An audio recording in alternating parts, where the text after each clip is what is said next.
Hello. Today we're going to talk about juniper pests here in Central Florida. This is a very important topic, specifically for Central Floridians, South Floridians, Northern Floridians.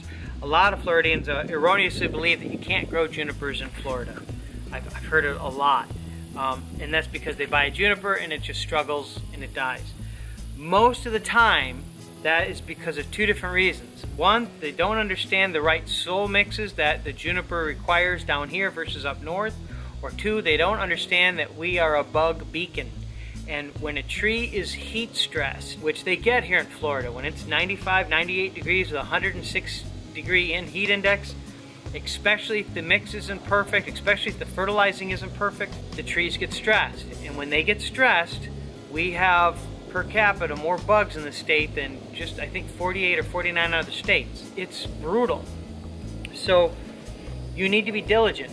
You need to keep an eye on it. And you need to properly be able to identify the pests. Unfortunately, I don't have all the pests that junipers get here with me. We do have, however, a couple examples that were brought in that I can show you. One of the things that you want to look at, like we've talked about previously, is the health and the vigor of the tree. If the tree's growing pretty well and it's pretty healthy, it's pretty resistant to pests. There's a couple things you can do just to keep a lot of the pests at bay, just through your basic bonsai techniques. One is cleaning the inside foliage. The inside stuff that gets shaded out and starts browning out and falling into cracks and crevices. And the reason why is that frass, or that dead foliage that's been shaded out and starts to brown out and fall in piles, can be a breeding ground for spider mites. Spider mites are one of the 4 most common pests that we have here in Central Florida.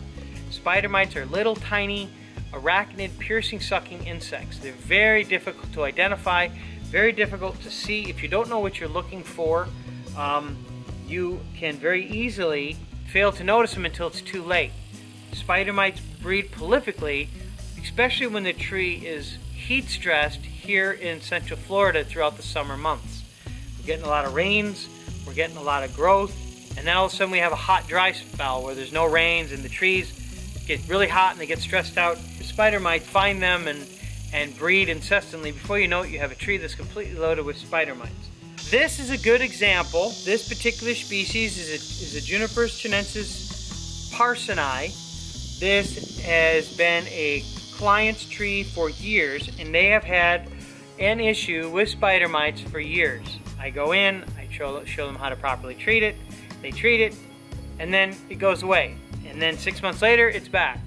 We found out that their neighbor has a whole row of junipers that's loaded with spider mites. Well, it just so happens the spider mites seem to come over through their screened-in pool area and load their juniper up with spider mites over and over and over again, which puts us in a unique position, because I just got this back and I was just about ready to spray it, and I said, let's do a video on spider mites so people can see the difference. A healthy tree has healthy green foliage. If it's not healthy, notice I'm keeping them separate, even though this is treated, I don't want to get them close to each other. This is more of a grayish cast.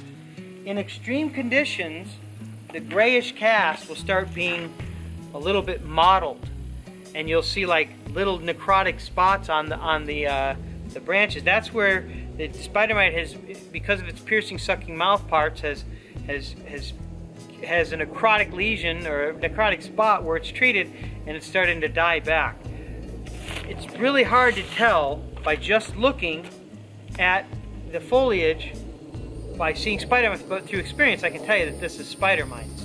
Now I'm going to take a white piece of paper, okay, I'm going to put it underneath, and I'm just going to knock the foliage pretty aggressively, and I'm going to look,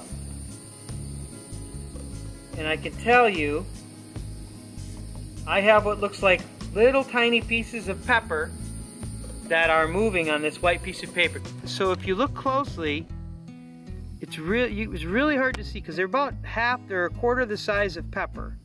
But if you look, after a few seconds, once they kind of get themselves comfortable, they will start to move around on the paper.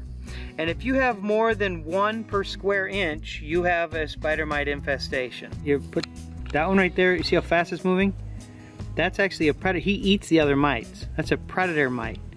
Beneficial, believe it or not. So they're almost too small to see on the paper. However, another way you can do it, I know it's kind of gross, but you can take your finger and you can just smear it. All of those are guts. You can just take your finger and just smear it, and that'll actually show you, oh, there was living spider mites that were kind of chilling. They're so small to see, but when you do that, you can actually, that's all spider mite guts. Once you've identified the pest, spider mites, foliage is gray, so in extreme cases you have dead sections, how do you treat it? Well, for one thing, realize that the plant is stressed. So treating it is pretty important. Is the tree in the right soil mix? Has the tree been fertilized correctly? That will help the tree recover faster than if it's already stressed because of not being in the right mix, because it was not treated correctly. Address those issues. Immediately treat the tree. If you're using a more organic approach, whether it's neem oil or horticultural oil or some sort of smothering treatment, organic treatment, you need to spray every 7 to 10 days because that's the only way you can break up the life cycle of these spider mites. It's going to be a battle, but you can do it organically. You just got to stay on top of it, and you got to put it on your phone, put it on your calendar. Make sure that you treat, because as soon as you don't break up the life cycle, all the hatched eggs hatch and then breed, and then you get more spider mites. I like to use a product called imidacloprid. It's a systemic insecticide. You put it on the surface of the soil. It gets absorbed through the vascular tissues of the plant, and it kills the spider mites that way. However, if the tree is really stressed, if it's got the necrotic lesions and it's not respiring moisture, if it's not cool to the touch, the imidacloprid might not work because it needs to be uptaken through the vascular system of the plant. In that regard, I use a product called Talstar or some sort of synthetic pyrethroid. Because we're a nursery, we have to use stuff that's labeled for the nursery, obviously. But there's also a product called Acephate, which works really well. It's a mild systemic, it's a topical miticide. It works really well. But you got to make sure that you follow the label. The label is the law. One of the other things that you want to be aware of is if the tree has spider mites, you may have spider mites on other junipers. Make sure that you test all your trees. And if you need to apply the product to get rid of it, get rid of them. Bonsai trees are getting trimmed repeatedly. They have a small amount of foliage. And if you don't treat on a regular basis, a juniper that normally in the landscape would suffer for years, sometimes decades, and still survive because it can outgrow the infestation, in a bonsai pot doesn't have that luxury. It's constantly being trimmed back, and it has to have vigorous, tighter growth, and you'll end up having a failure. You have a dead tree if you don't treat the spider mites. More trees die from spider mites here in Central Florida, junipers, probably more than any other reason other than not watering correctly. Watering the tree or putting it indoors is almost certain death. Watering it once a week in the heat of the summer is almost certain death.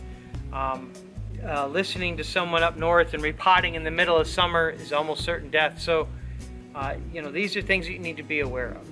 One of the other pests that you can get with junipers is Juniper Scale. It looks superficially similar to spider mites. When you look at the scale growth of the juniper, you'll see little white dots all along the growth scale of the adult foliage, or inside of the needle foliage you'll see white dots. That's a specific scale just for junipers. That's another piercing, sucking insect. That one is usually treated the exact same way as spider mites, which is nice because if you're not sure of what pest you have, but you know you have an insect, you treat with an insecticide, you'll take care of it. However, I would encourage you to get a 30 power so you can see the pests much easier and identify them, because proper identification is very important. Another common pest on junipers is actually tip blight. It's actually a fungus that happens on junipers. That looks a little different than either one of the other two in that the tips of the foliage brown out and die off or fall off, and you get a lot of that on the sections of the juniper. A lot of times Tiplight looks very similar to if the juniper's dried out, or if it's gotten just dry enough to get desiccated on the tips. It looks like Tiplight, but Tiplight's a little different in that all the tips have that brown look, but you still have vigorous growth further in that's popping. The growth comes out, it pops, and then it dies off on the tips. It grows up, it dies off on the tip.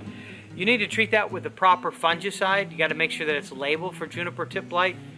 It's pretty easy to take care of once you've properly identified it.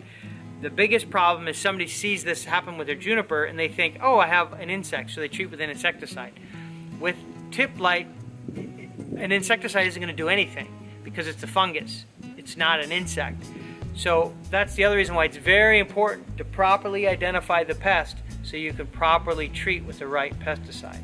So that's another real important one, to be able to learn to identify, evaluate, and eliminate. The last one that I want to talk about today is a surprising one, which we actually have a lot of issues with here in the nursery, and I've had a lot of club members and hobbyists throughout the year have an issue with this, is a bagworm. Bagworms they look like a little piece of bundle of sticks that can be anywhere from 1/4 of an inch to 2 inches long. And if you look at them, they're usually hanging upside down on your branches. And what's in that little bagworm is actually a juvenile moth. It's a little caterpillar. And what the caterpillar will do is it'll actually girdle the branch. It'll chew the cambium along the branch, and a whole branch will die. So you have this bonsai tree that you've been working on for decades, and then a whole branch dies. And you think, oh, well, the tree's old, it's just getting tired. And then you take a real close look and you'll see that the branch was actually girdled.